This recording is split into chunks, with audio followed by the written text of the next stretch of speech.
When Barron Trump graciously gave up his first-class seat to an elderly veteran, passengers assumed it was a simple act of kindness. But no one could have anticipated the jaw-dropping family secret that emerged mid-flight, leaving the entire cabin in stunned silence. The soft hum of the plane grew quieter as passengers began settling in, the usual flurry of pre-flight activity slowly giving way to a sense of calm. Flight 247 to Newark was at capacity, with every seat taken on this brisk morning at Ronald Reagan Washington National Airport. Among the passengers in first class sat a figure many recognized but dared not approach. Barron Trump, tall and composed, occupied a window seat, thumbing through the pages of a hardcover book. Though the Trump name carried weight and commanded attention, Barron exuded a quiet presence, as if preferring to blend into the background.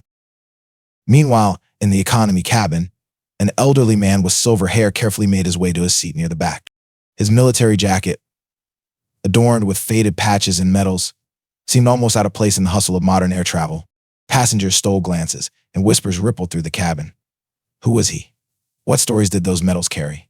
Oblivious to the quiet attention, he settled into a middle seat, flanked by a restless toddler on one side and a distracted businessman on the other. Moments later, an uncomfortable commotion arose.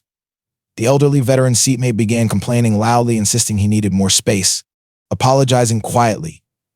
The veteran shifted in his seat, trying to make himself smaller, his dignity intact, despite the awkwardness. In first class, Barron Trump looked up from his book, his gaze drawn to the disturbance. For a moment, he simply observed, his brows furrowing slightly, as if weighing a decision. Then, without hesitation, he pressed the call button. When the flight attendant arrived, he spoke in a calm but resolute voice. "Excuse me, could I trade seats with the gentleman in the military jacket? I think he'd be more comfortable here." The attendant blinked, momentarily caught off guard by the request. Around Barron, passengers in first class exchanged curious glances, their whispers filling the air. His offer was unexpected, a stark contrast to the entitlement associated with privilege. "Let me check," the attendant replied, her voice tinged with surprise. She walked briskly toward the back of the plane, leaving a trail of intrigue in her wake. As Barron stood to retrieve his carry-on bag, a woman seated nearby leaned over, her brow raised in disbelief.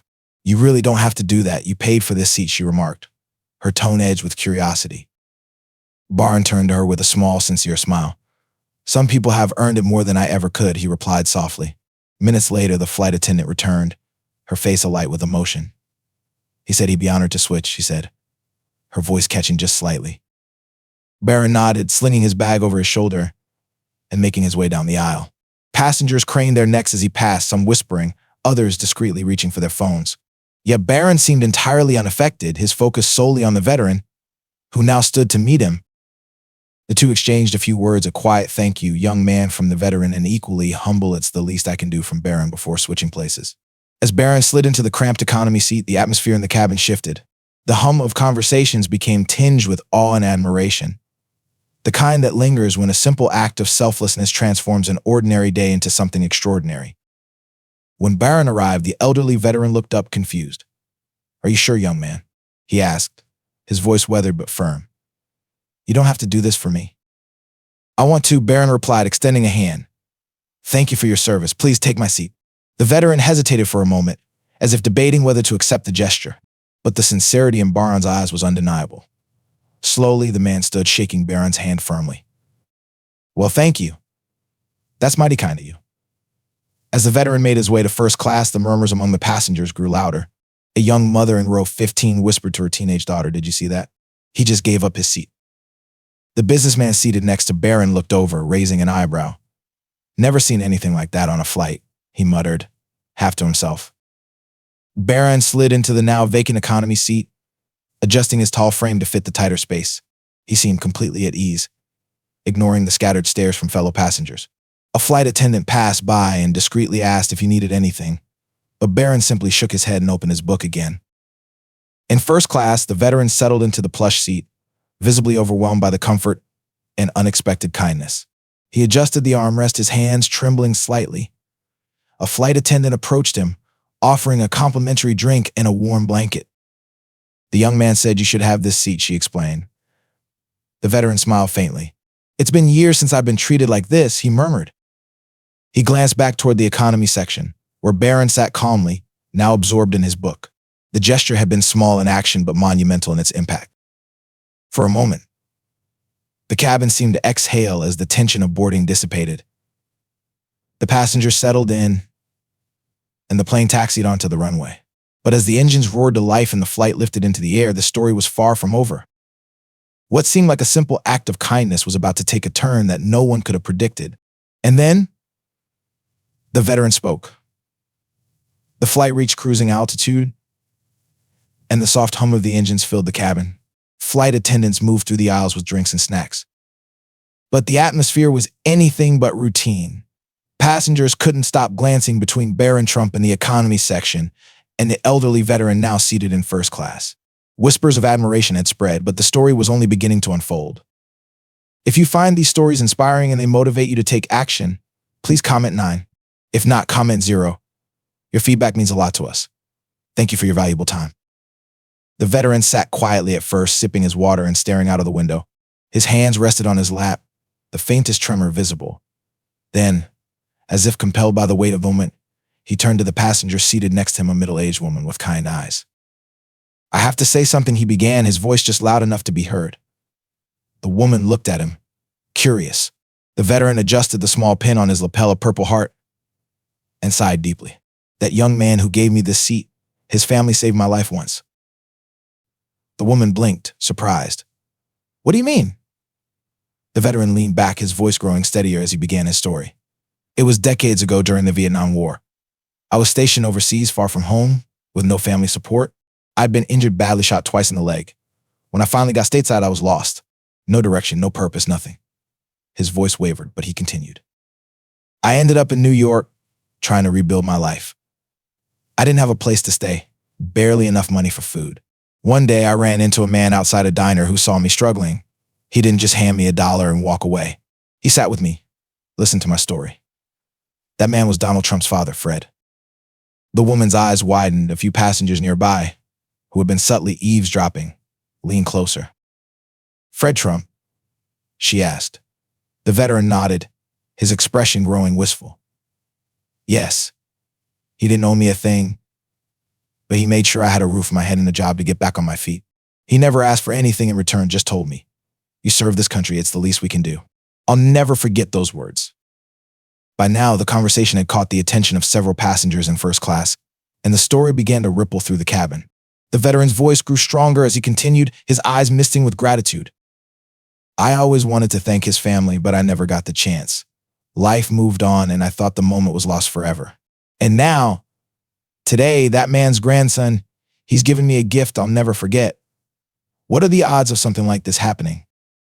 In economy, Barron sat oblivious to the growing buzz around the plane. He was engrossed in his book, his long legs awkwardly tucked into the cramped space. But in first class, the veteran's revelation had sparked something deeper. Passengers began to exchange glances, murmurs of amazement spreading like wildfire. One of the flight attendants leaned toward the veteran. "Would you like me to tell him what you just shared?" she asked softly. The veteran hesitated, then shook his head. "No, not yet. Let the boy have his peace. He doesn't need to know how much this means to me, not right now." But the passengers couldn't contain their astonishment. What had started as a simple act of kindness now carried a sense of destiny, as if the universe had aligned just for this moment. And then, something even more remarkable happened. The veteran sat quietly for a few moments, his story lingering in the air like an unspoken challenge.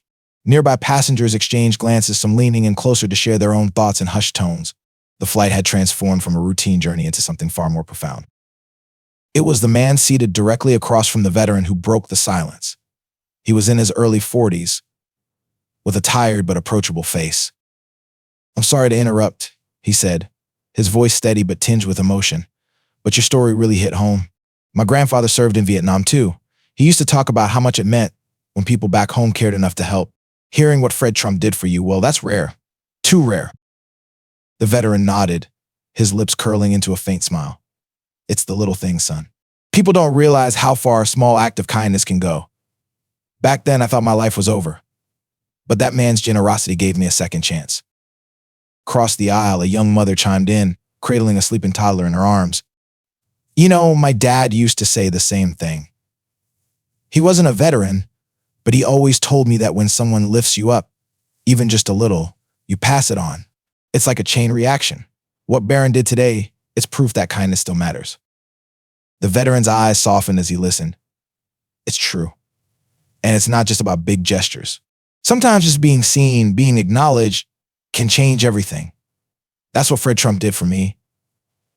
And it's what his grandson has done for me again today.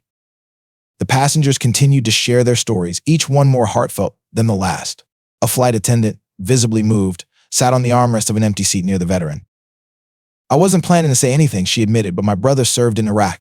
He didn't talk much about it, but when he came home, he told me that the people who stopped to thank him or help him out in small ways, those were the moments that stuck with him. Sometimes those moments were the only thing keeping him going. The veteran nodded in understanding, his expression a mix of empathy and quiet pride. Your brother's right. It's the little things that keep you grounded when everything else feels like it's falling apart. In economy, Barron noticed a few passengers glancing back at him, their faces a mixture of awe and gratitude. He didn't understand the full context of what was happening yet, but he offered a polite nod to one woman who smiled at him. His gesture, though small, had set off a cascade of reflections and connections that no one on that flight could have predicted. The veteran turned to the flight attendant and said, I've always believed that gratitude doesn't just stop with the person who helps you. It grows. Fred Trump helped me rebuild my life, and I've spent every day since trying to honor that by helping others. Today, Barron reminded me of that mission. It's funny how life works, isn't it? The plane hit a patch of turbulence, jolting everyone slightly, but the mood in the cabin remained steady. The conversations felt like a shared catharsis, as if every person on board was connected by an invisible thread of kindness, gratitude, and human resilience. Just as the plane began its descent, the most unexpected moment of all unfolded. As the plane began its descent into Newark, the conversations in first class quieted. The veteran sat with his hands folded, staring out of the window, deep in thought. Across the cabin, passengers exchanged knowing glances, some still marveling at the unusual turn of events. Just as the captain announced the final approach, the flight attendant who had been listening earlier approached Barron in economy. She knelt slightly to meet his eye level and spoke softly. I wanted to let you know that the gentleman you gave your seat to shared something extraordinary about your family. Would you like to hear it? Barron looked up from his book, his curiosity piqued. He closed the cover slowly, the title unreadable to those around him. Sure, he replied simply, his tone calm but intrigued. The attendant hesitated for a moment, as if searching for the right words. Years ago, your grandfather, Fred Trump, helped him when he was at his lowest point. He said your grandfather gave him a place to live and a job, expecting nothing in return. And today you did something for him that reminded him of that kindness. For a moment, Barron didn't speak. His expression remained composed, but his eyes softened as though the weight of the revelation was settling over him. He finally said, That's something, isn't it? The flight attendant smiled. It is. I thought you should know. As the plane touched down, the veteran stood, preparing to disembark. To everyone's surprise, he walked directly to the economy section, his eyes scanning the rows until they landed on Barron. The young man, now standing to retrieve his bag, looked up in surprise. The veteran extended a hand.